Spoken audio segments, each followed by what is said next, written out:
Rock and roll. Ed, so good to meet you, sir. Thank you for taking a minute out today. Thank you, Joe. Thanks. I love what you're doing. I think it's great. Love the Thank you. quality of what you're putting out there. Thank you, man. I love the work that you're doing. So before we get into your good work, I want to know 5 years ago with this pandemic. I know we get fatigued by talking about it, but it was such a pivotal moment to survive the pandemic. How did you get through it, and how has it reverberated into the way that you do life today? A big question, and there are many layers to the answer to that. Yeah. I think it started, one of the ways that we were able to navigate all the changes and challenges that happened during COVID was keeping our family at the center focus. We have two teenagers, and so we really had to really come together as a family, as a unit, and kind of say, okay, what we have to focus on, what we can control, and then and then realize what we can't control. Yeah. And that was kind of a mantra that we had within our family. And it was a mantra that I had for my business as well, because, I had 100 dates in the calendar completely wiped out. And so it was a chance and an opportunity to pivot and kind of remind myself again of what really matters. Yeah. So that was the other thing that really helped that was a great insight. If there was a gift of any kind of gift from COVID, for me personally, it was the gift of the fact that I got to actually pull back and just look at my business and look at, my identity as a human being in terms of, am I being defined as when you no longer are a motivational speaker and you're not on the calendar, then who are you? And Yeah. going back to, that's just my job. It's what I do, but it's not who I am. And I think before the pandemic, I kind of got lost into that ego of, it's Ed Gerety, motivational speaker. Whereas now I'm just more present of Ed Gerety, human being, father, son, friend, and this is what I do for my work. So let's get into the work that you do. There's a lot that goes into who you are as a podcaster and a speaker and everything that you're doing to motivate people. I'm going to put you in front of a bunch of fifth graders. It's career day. And one of the kids is curious and is like, what do you do for a living? How do you answer them? I work with students and I work with educators and I help them discover and develop and strengthen their leadership skills. I help people navigate their way to living a life they love. So, and when you were in that position, when you were a kid, what did you want to be when you grew up? What was your ultimate dream? So many dreams. I was very fortunate that both my parents were really encouraged myself and my brothers and my sister to really to dream big, and that you can really be and do what you want to do in life. And so I can remember wanting to play for the Boston Red Sox as a third baseman. I can remember wanting playing for the New England Patriots, being a linebacker. And then that evolved, and I realized that wasn't really going to be the path that was going to work out for me. And then it was, I thought maybe I'd be a professional photographer because I love photography. I thought I'd be a photographer for Sports Illustrated. Then I thought I was going to be a dolphin trainer. I think such an important lesson to give to kids is that, sometimes when kids are exploring and they're trying to find out where do they want to go, where do they belong, who do they want to become, and I think sometimes the easy answer that we sometimes give them is, well, just go follow your passion. And Joe, I don't think it's passion first. I Right. don't. I think it's curiosity first. And I think it's such an important message to share with kids is to be curious, is to step outside their comfort zone and take positive risks and to try new things. You mentioned COVID earlier. That's the one thing I noticed with this generation now, having gone through COVID. When you ask them to do like steps one, two, and three, guess what they'll do, Joe? They'll do steps one, two, and three, and then they stop. Yeah. And that's it. And you're like, well, wait a minute, you could have done the fourth step. Yeah. Whoa, you didn't tell me to do the fourth step. I know, but you could have gone a little bit further. You could have actually reached out a little bit more. Yeah, but you didn't tell me. So there's a little more hesitancy. There's a little bit more of a being afraid to kind of like step out of that comfort zone or to take those positive risks. That's Um, interesting. Yeah. yeah. And I think that COVID did affect the youth worse than anybody else because there were levels of clemency that got woven into their DNA at that point, and there wasn't that push, and that there's just things that got compromised because we were going through such an uncertain time, you know. Yeah, I always say, well, I say how we're more connected than ever, but we're more disconnected than ever. And Absolutely. I especially I think with kids today, they think that if I have these connections, and I think that these are actually relationships, and they're not.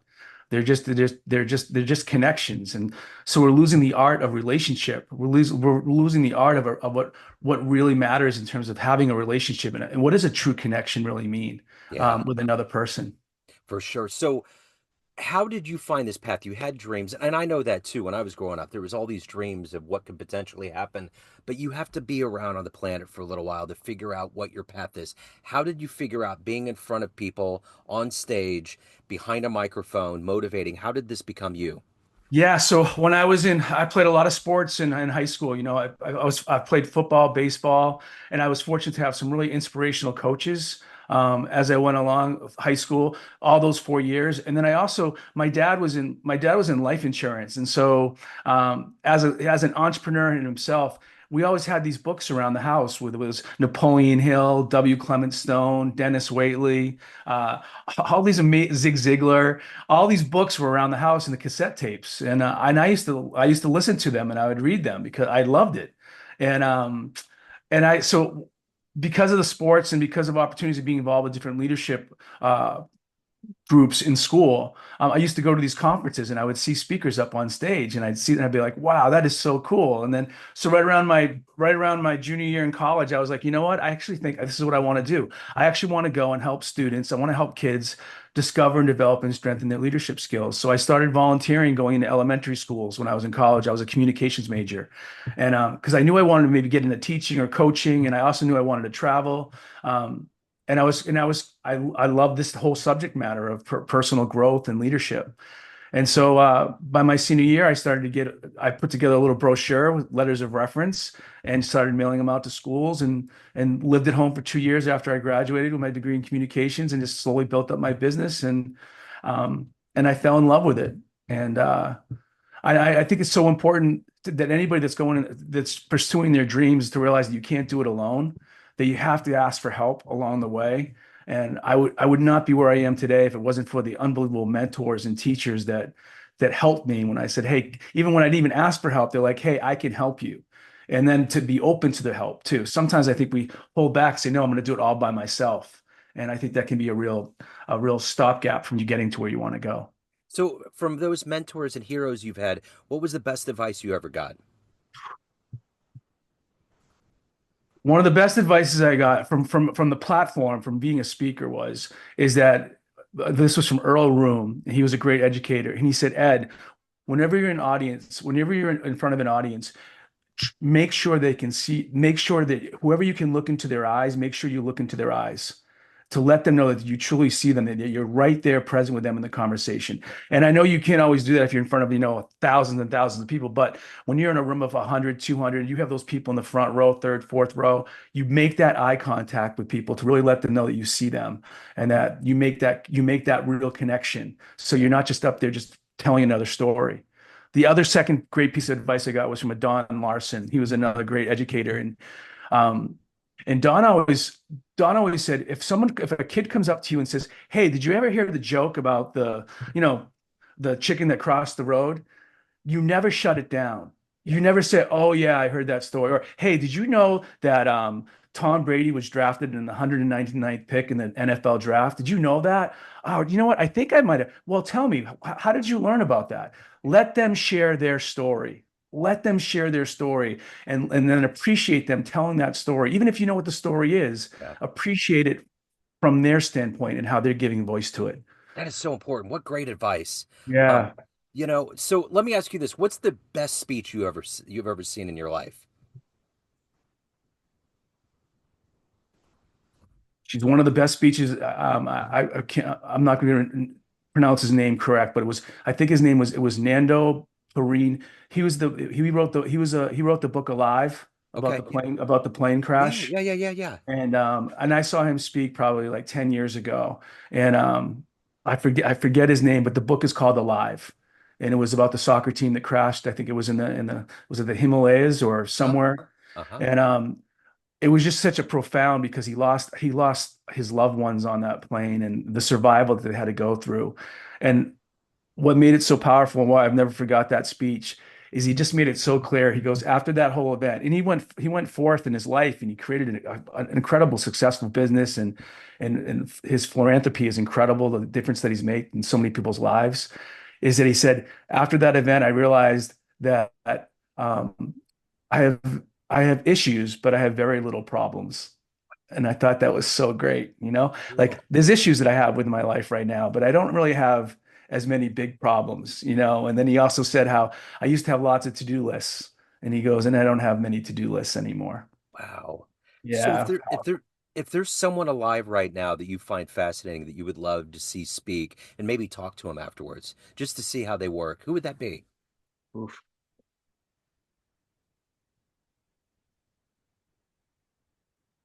You know, I would say, you know, a person that has had a big influence on my life is Tony Robbins. So I would love to spend some time with Tony Robbins and shadow him for a day, for a week. Yeah. I'm also a big fan of Joe Dispenza. Uh-huh. Does a lot of work in neuroscience. I'd love to spend like a behind the scenes, not just watch what they do on the stage, but I'd like to just see how the daily rituals that they have and how they live their everyday life off the stage.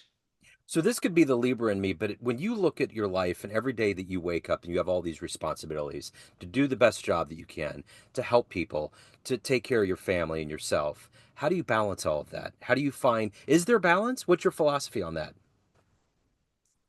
I don't know if there's balance because it depends on how you define balance. I think Right. it's knowing what for me the way I get centered every day is what are the daily rituals that I have in place that I really try to consciously do every day. And so those are the things that help me stay balanced and centered.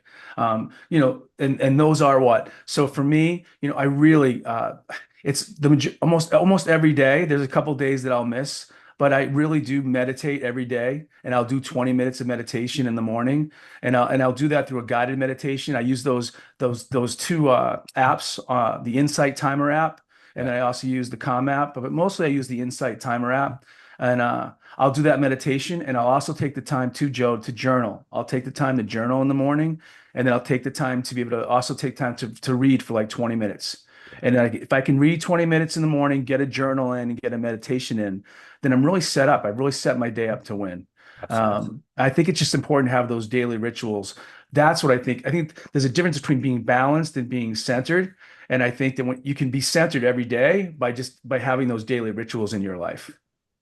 What was the best speech you ever gave where you felt the room, you saw a response, someone came up and talked to you, or you received a letter? What was that moment to you that was almost ethereal?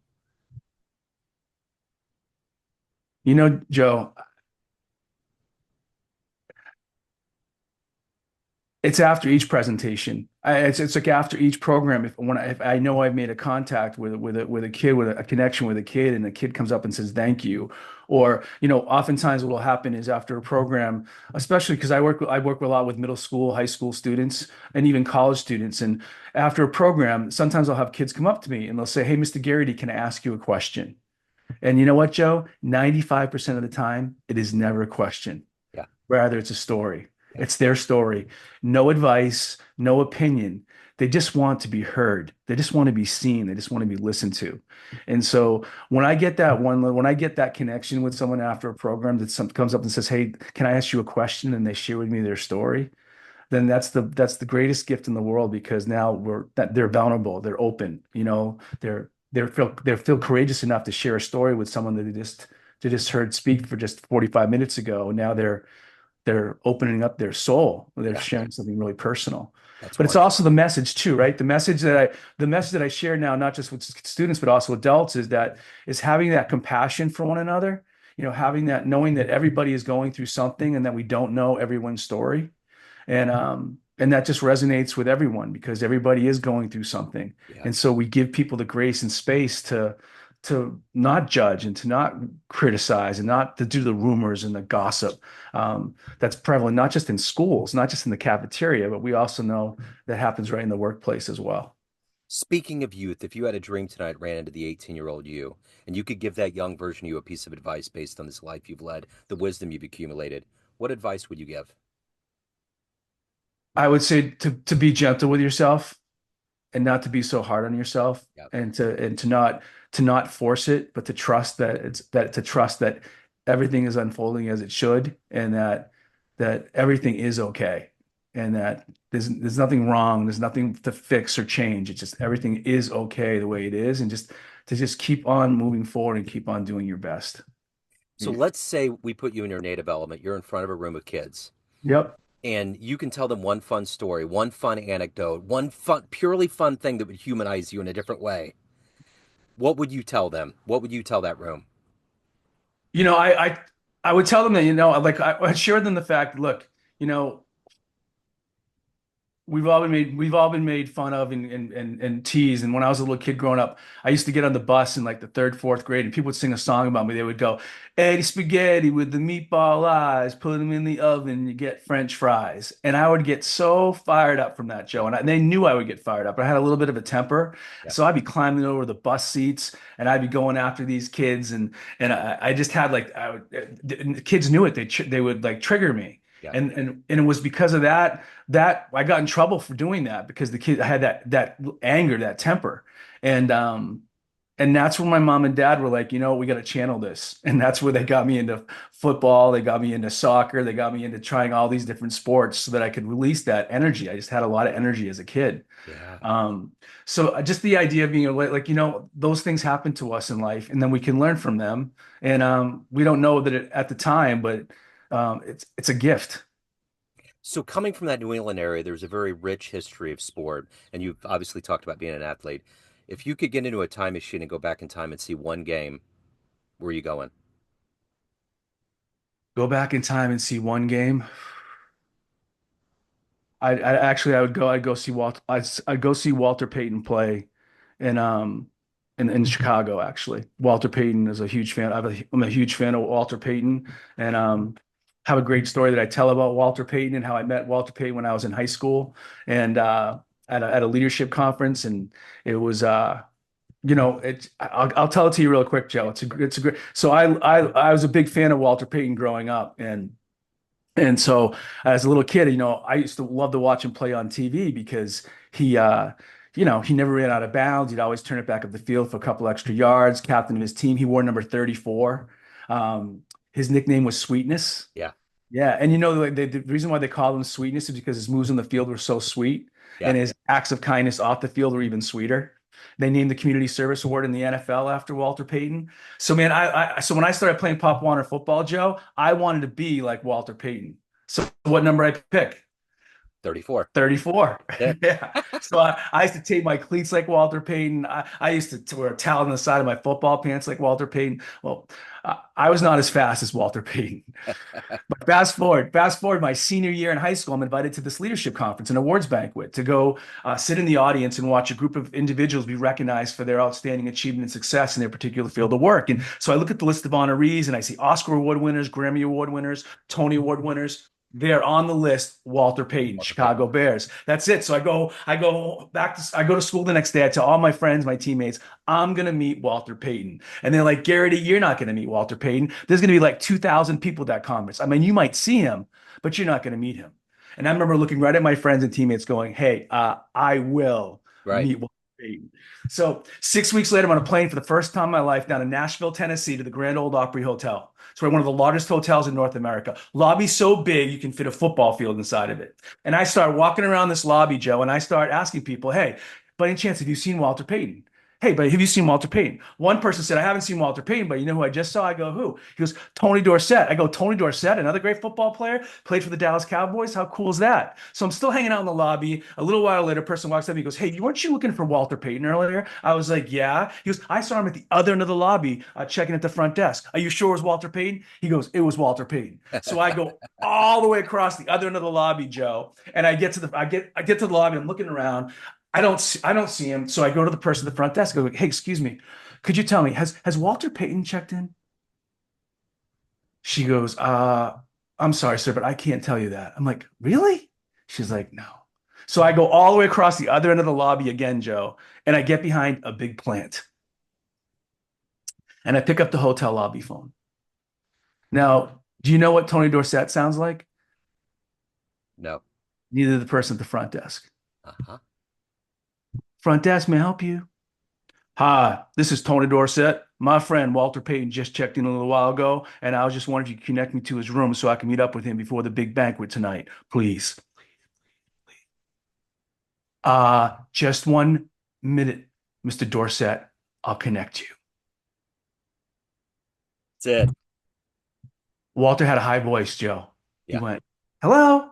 Hi, Mr. Payton." Yes. I go, hi, Mr. Payton. My name's Ed Gerety. I'm from Merrimack, New Hampshire. I'm a senior in high school. I'm here for the conference, the banquet tonight. I go, Mr. Payton, I'm just a huge fan of yours. Oh, look, Mr. Payton, I just do anything. I just meet you privately one-on-one. Look, Mr. Payton, we have a lot in common. Look, I'm retiring from my high school football career.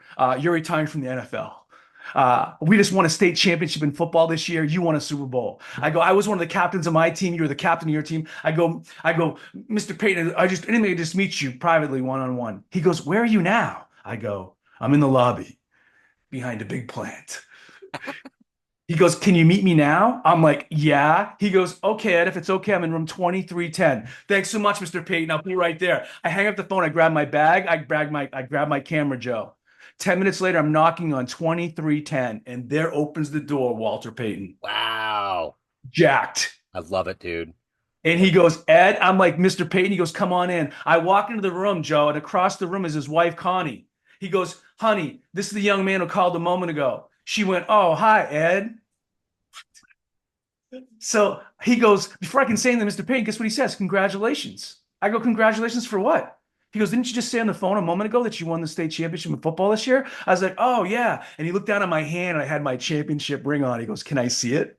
So I so I take off my sterling silver ring, covered in blue glass, and I handed it to him. And he looks at the side and he smiles. And then I went, can I see yours? Wow. And he takes off this giant gold diamond-studded Super Bowl ring. And I'm like, I can't believe how heavy this is. And then I said, Mr. Payton, I go, I can't believe that you didn't get to score a touchdown in that Super Bowl that you played in. I mean, it seemed like everybody got a touchdown in that Super Bowl except for you.